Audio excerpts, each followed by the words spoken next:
Mark Cox এবং ওনার খুব ভালো একটা কোচিং ব্যাকগ্রাউন্ড রয়েছে এবং প্রো লাইসেন্স রয়েছে। চলতি মাসের শুরুতে এভাবেই মার্ক কক্সকে পরিচয় করিয়ে দেন বাফুফে কর্তারা।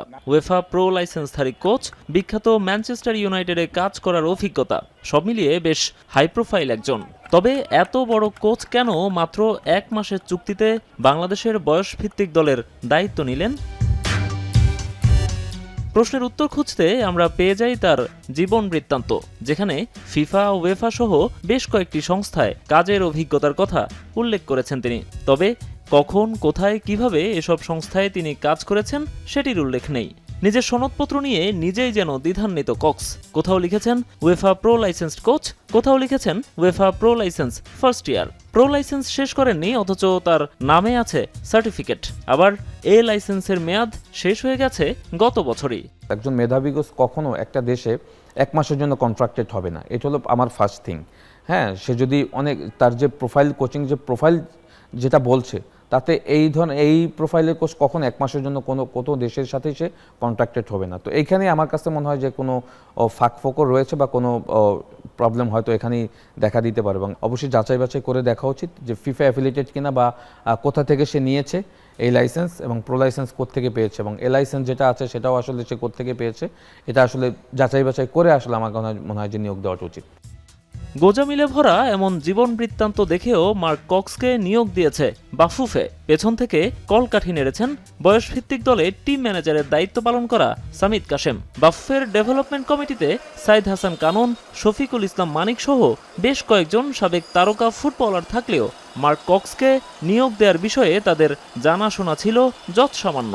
বাফুফে সূত্রে জানা গেছে, কখনো ফুটবল না খেললেও কোচ নিয়োগের যাচাই বাছাই থেকে ইন্টারভিউ বোর্ড, সবখানেই ছিলেন সামিদ কাশেম। এই এখতিয়ার তার আছে কিনা জানতে চাই সাবেক অধিনায়ক এমিলির কাছে।